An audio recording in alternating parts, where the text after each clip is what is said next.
జగన్మోహన్ రెడ్డి గారి బర్త్‌డే సెలబ్రేషన్స్‌లో ఎవరైతే బలులిచ్చి ఆహ్, ర ఏవైతే పార్టిసిపేట్ చేశారో, ఆయన బర్త్‌డే సెలబ్రేషన్స్‌లో ఎవరైతే పార్టిసిపేట్ చేశారో, అవి విద్రోహంగా ఉన్నాయని జెప్పేసి పోలీసుల అరెస్ట్. అండ్ ఇక్కడ తెలంగాణలో అయినా అరెస్టులు జరుగుతున్నాయి. అక్కడ ఆంధ్రాలో అయినా అరెస్టులు జరుగుతున్నాయి. సో, దీన్ని ఎలా చూడాలంటారు సార్? సహజం కదా! ఇప్పుడు బహిరంగ బలులివ్వడం అనేది నేరం. కొన్ని సందర్భాల్లో చూస్తున్నట్టు పోతారు. కొన్ని సందర్భాల్లో చూస్తారు. ఈరోజు వైఎస్ఆర్ కాంగ్రెస్ పార్టీ జగన్మోహన్ రెడ్డి గారి బర్త్‌డేని దేశవ్యాప్తంగా, ప్రపంచవ్యాప్తంగా వాళ్ళు అభిమానులు చేసుకున్నారు. ఇట్లాంటి 1, 2 ఘటనలు జరగకుండా చూసుకోవాల్సిన బాధ్యత ఆ పార్టీ మీద ఉంది. బ్రహ్మాండంగా బర్త్‌డేలు జరిపి ఇట్లాంటి 1, 2 ఘటనల చుట్టూ చర్చ జరిగేలా ఎందుకు అవకాశం ఇవ్వాలి? కాబట్టి అది అనవసరమైన కార్యక్రమం. సహజంగా కోపం ఉంటుంది కదా అధికార పార్టీకి. టెక్నికల్‌గా అరెస్ట్ ఇప్పుడు బహిరంగంగా బలులు ఇస్తే అరెస్ట్ చేయొచ్చు. అది చట్టం. దాన్ని ప్రయోగించినారు. ఆ అవకాశాన్ని వాళ్ళు ఇవ్వకుండా చూసుకోవాల్సిన బాధ్యత వైఎస్ఆర్ కాంగ్రెస్ పార్టీ నాయకత్వం మీద ఉంటుంది. అంటే ఇక్కడ తప్పు చేసింది అంటే జగన్మోహన్ రెడ్డి గారి అభిమానులే తప్పు చేశారంటారా సార్ మరి? టెక్నికల్‌గా ప్రాబ్లం కదా! మీకు అభిమానం ఉంటే చేయాల్సిన చోట చేసుకోవాలి. ఇప్పుడు అభిమానం ఉంటే చేయాలి. ఏ అభిమానం ఎట్ట పడితే చేయకూడదు. 1, 2 ఘటనలు దీని పెద్ద విషయం చేయాల్సిన అవసరం లేదు. నేను జగన్మోహన్ రెడ్డి గారు చేస్తారేమో నాకు బలేమని చెప్పి. కాబట్టి అది పెద్ద ఇష్యూ కాదు. అట్లాంటి చిన్న చిన్న ఎర్రర్స్ కూడా చూసుకోకుండా ఉండాల్సిన బాధ్యత వైఎస్ఆర్ కాంగ్రెస్ పార్టీ నాయకత్వం మీద ఉంటుంది. అండ్ ఇక్కడ కూడా మనం చూసినట్టయితే హైదరాబాద్ కుక్కట్పల్లి ఏరియాలో కూడా జగన్మోహన్ రెడ్డి గారి బర్త్‌డే సెలబ్రేషన్స్ ఘనంగా చేశారని చెప్పేసి ఇక్కడ అంటే హైదరాబాద్ లో ఎవరైతే సెలబ్రేట్ చేశారో వాళ్ళ పైన కూడా చర్యలు తీసుకుంటామని చెప్పేసి కూడా రేవంత్ రెడ్డి గారి ప్రభుత్వం చెప్పడం జరిగింది సార్. మరి ఇక్కడ ఎలా ఉండబోతుంది అంటారు సార్? మరి ఎక్కడైనా ప్రతిపక్షం భారీ యాక్టివిటీ చేసినప్పుడు చట్టానికి అతీతంగా చేస్తే వాళ్ళపైన చర్యలు తప్పవు. ఆ అవకాశాన్ని ప్రభుత్వానికి ఎవరు ఇవ్వకూడదు. ఇప్పుడు హైదరాబాద్ లో ఒక చోట ఇంకో 2, 3 చోట్ల జరిగింది. వేలాది చోట్ల బాగా జరిగింది. 1, 2 చోట్ల ఇట్లా జరిగినాయి. ఆ 1, 2 చోట్ల జరగకుండా చూసుకుంటే వాళ్ళకి మంచిది. జరిగేట్టుగా చేస్తే మిమ్మల్ని వ్యతిరేకించే ప్రభుత్వాలు ఉన్నప్పుడు ఖచ్చితంగా యాక్ట్ లోకి వెళ్తాయి. యాక్ట్ లేనప్పుడు మనం ఏం చేస్తాం? చట్ట ప్రకారం ఏం చేయాలో చెప్తాం.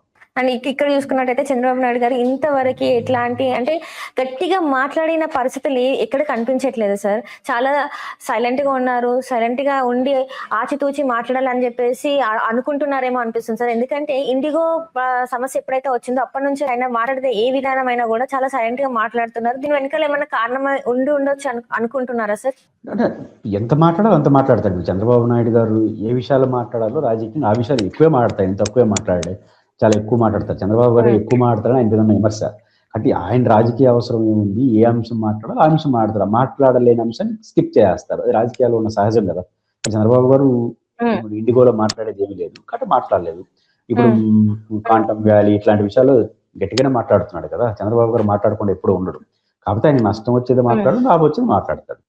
అంటే ఇప్పుడు చూసుకున్నట్టయితే అది పిఠాపురంలో జరిగిన విషయం గురించి కూడా తను మాట్లాడింది లేదు. ఇలా జరుగుతుంది, ఇలాంటివి చేయకుండా ఉండాలని చెప్పేసి ఒక ముఖ్యమంత్రి స్థాయిలో ఉండి తను మాట్లాడలేదు, ఏది మాట్లాడలేదు. కానీ ఒక కాన్ఫరెన్స్ లో అంటే మీటింగ్ లో మాత్రం మాట్లాడింది. ఆ తర్వాత చాలా తక్కువగా ఇంత ముందు ఉన్నంత అగ్రెషన్ గా మాట్లాడలేదు. ఎందుకు అంటే పైనుంచి వెళ్ళి ఒత్తిడి ఉంది, అందుకే ఈ ప్రైవేటీకరణ గురించి కూడా గట్టిగా మాట్లాడట్లేదు అని చెప్పేసి ఒక వార్త బయట వినిపిస్తుంది సార్. మరి అందులో వాస్తవం ఉందంటారా సార్?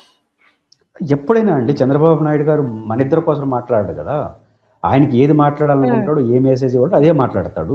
చంద్రబాబు గారు ఎప్పుడు దాచుకోలేదు కదా. ఆ విషయంలో ఏం మాట్లాడలేని పరిస్థితులు మాట్లాడాడు.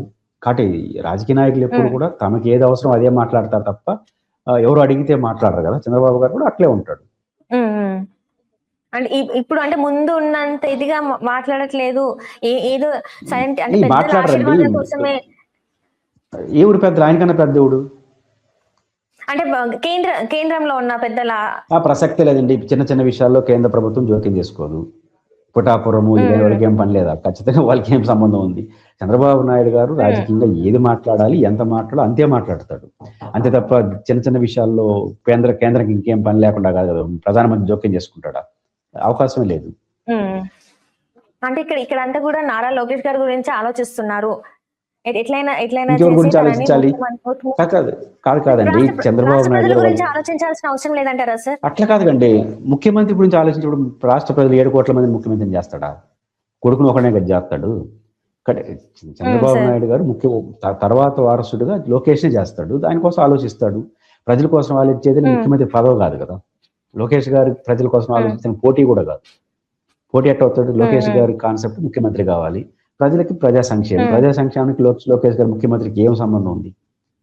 వైరుధ్యం లేదు కదా. ఎప్పుడు లోకేష్ గారిని ముఖ్యమంత్రి చేయాలి అప్పుడు చేస్తారు. అది వారి ఇష్టం కదా. వారికి ఆ రైట్ ఉంది, అవకాశం కూడా ఉంది. ఉమ్.